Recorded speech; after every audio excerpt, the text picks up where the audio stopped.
Hello, Tom Maguire. How's it going? So, I've got a very short audiobook to be reviewed tonight called #Maxout Your Life Strategies for Becoming an Elite Performer by someone called Ed Mylett. I don't know if it's Mylett or Mylett, but I think it's Mylett.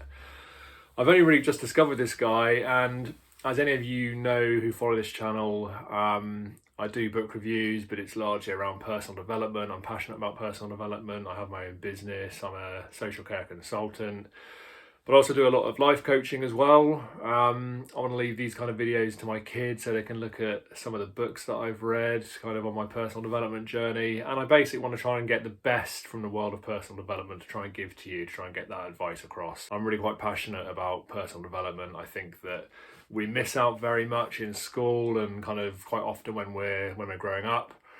And personal development for me has been absolutely fantastic. It's been a game changer. And so it's kind of brought me to this book, Max Out Your Life, Strategies for Becoming an Elite Performer. Like I say, I've only just realised this guy. I've seen a few of his YouTube videos. Didn't really know a lot about him. I did a little bit of research a minute ago. I just discovered he's worth about $450 million, so he's doing all right financially. He's 49 years old, so I've got about 9 years to catch him up. So, I'm feeling confident. Not quite there yet, not 450 million, but 9 years. So let's see, you can achieve a lot in 9 years. I'm positive, I'm an optimist. He's 5'8", I'm 6'1". Doesn't matter. He's worth 450 million. Who cares how tall we are? Just thought I'd get that in there. Feeling a bit insecure, but yeah. So basically, in the amount of time I've been kind of reading these books and listening to these books, and I've taken my personal development a lot more seriously.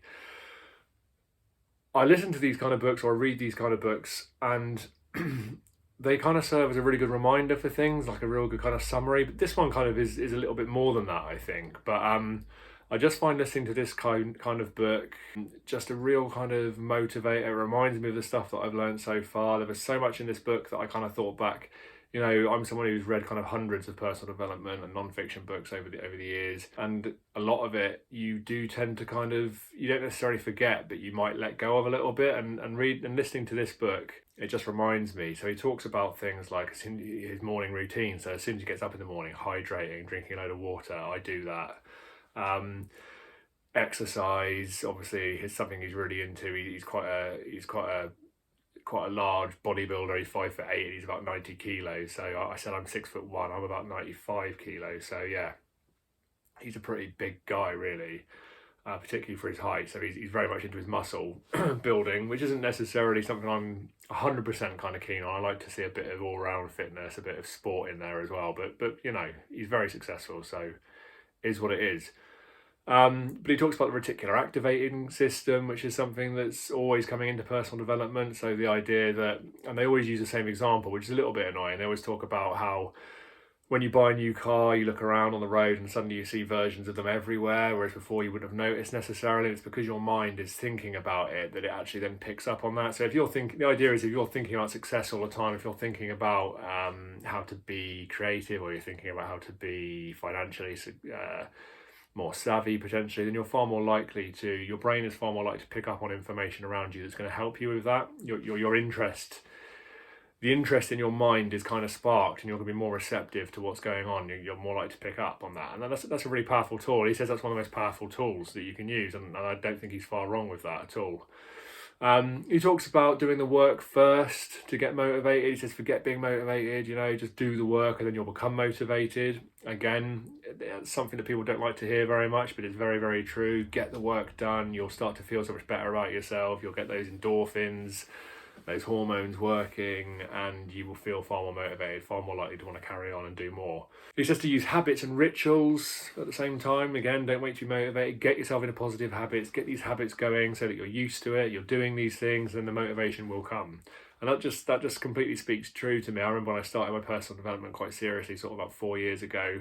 And I remember thinking at the time, 4 years or a year, 2 years, however long it's going to pass very, very quickly. So you might as well put the effort in. You might as well be in a better position than you could have been. And I'm completely convinced it's made a difference to me. I look back and I think, yes, those positive habits that seem really small day to day, they have had a compound effect even in that time, even in just a few years. I've always exercised, but just making sure I'm more disciplined about it, making sure I'm not drinking alcohol. That's been a big one for me. Getting to bed on time, getting up early, those sorts of things. These are all things he kind of talks about, and it all does make a huge difference. He talks about starting the day well and ending it well, so you're kind of bookending the day, and that's something that a lot of successful people say. Make sure you get yourself in that mindset to begin with, and make sure you kind of end the day, winding down properly, not too much screen time, whatever it is you need to do to sort of relax and get yourself ready for bed. Obvious stuff, but stuff that we overlook a lot of the time. I didn't completely agree if I was going to criticise anything he said, and I think he almost kind of, prepares for this in what he says. I didn't completely agree with the idea that we only need 6 hours sleep a day. I know that I got by on 6 hours sleep for quite a while when my kids were first born, and I wasn't functioning properly on 6 hours. Like, for me, I seem to be all right at about 7. I think if I can get 7 fairly consistently, 6.5 at a push, 7 fairly consistently, I'm kind of okay. But I tend to feel a little bit tired.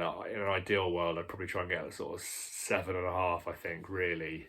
It's true what he says. You don't want too much because you are eating into the day, and you do need as much time as possible to be productive and to get everything done. So I get that, and I think he acknowledges as well in the book that there is a lot of science to suggest that we need a lot more sleep. And there are some people who get away with a little bit less than others, but my personal advice would always be put sleep ahead of tasks, really, because you're far better getting quality work done having been properly rested than trying to cram a little bit more into an extra half hour or an hour.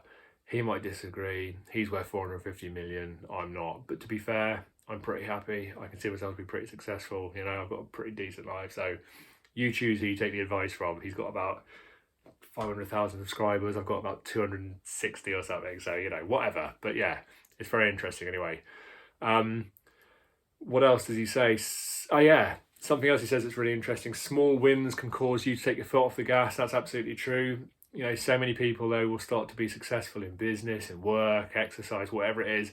And those small wins just kind of make you feel a little bit complacent. I know I found that over the years when I've been getting a little bit more weight on, and I sort of think to myself, okay, I know what to do. I'll exercise more, I'll eat a bit better. The weight comes off, you start to feel cocky, and it goes back on again. So you have to be very mindful of that. Same with business as well. I've noticed that before, that I've been doing really, really, really well. You take the foot off the gas a little bit, and it soon goes back again. So you've got to, when you get successful, what got you there isn't necessarily what's going to get you to the next stage. So you've got to keep pushing, you've got to keep your foot down.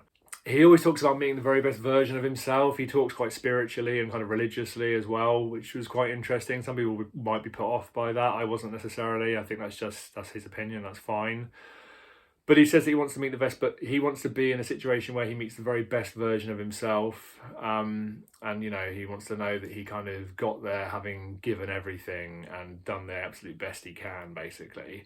And something he said that I really liked, he said that when he meets the best version of himself, they're going to discuss the butterfly moments of life. And I really like that. So he kind of says that, we're scared of feeling those butterflies. We're kind of scared of feeling those nerves and things, but actually that's what makes life worth living, is those kind of little achievements or those risks that we take that kind of really push us on and scare us and get us outside of our comfort zone. And that's what it's about. And he talks about wanting to share those with the best version of himself, which I really liked. So yeah, and I think a lot of us are at risk of not having enough of those in our life. We kind of need to push. We need to get outside of things just being good. He says it's very trapping to kind of have things just going good. You're never going to get great if you're comfortable with good. You've got to try and push outside of that, and it's really, really true. It's fantastic advice. It's really short. I think it was only about an hour and 45 to listen to on Audible, and that was at normal speed. Didn't speed it up particularly. Some books you can speed up a little bit without really noticing a drop in kind of quality, I suppose. Others you don't necessarily want to do that. This one I kept at normal speed. It's only an hour and 40 or so. So yeah, it's a sort of personal development book that I've talked about before that probably gets a bit of a knocking for being a bit self-help, a bit American cheesy, a bit kind of grin through your problems and you'll come out the other side.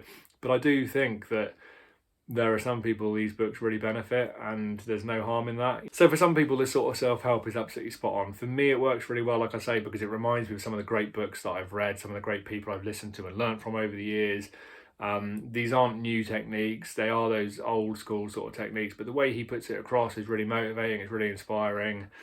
He's done loads of stuff online. He's obviously a very successful guy in his own way. However you define success and however he defines it, he's very successful. So he's worth a listen, definitely. I highly recommend this one. He's someone that I'm going to be doing a bit more research on, actually. So I don't know him very well, but what little I have seen of him on YouTube, he comes across as a likable sort of guy. I think he seems pretty cool. So yeah, I'll be doing a bit more, and I'll be doing a few more videos. Anything else he comes out with, I will probably review.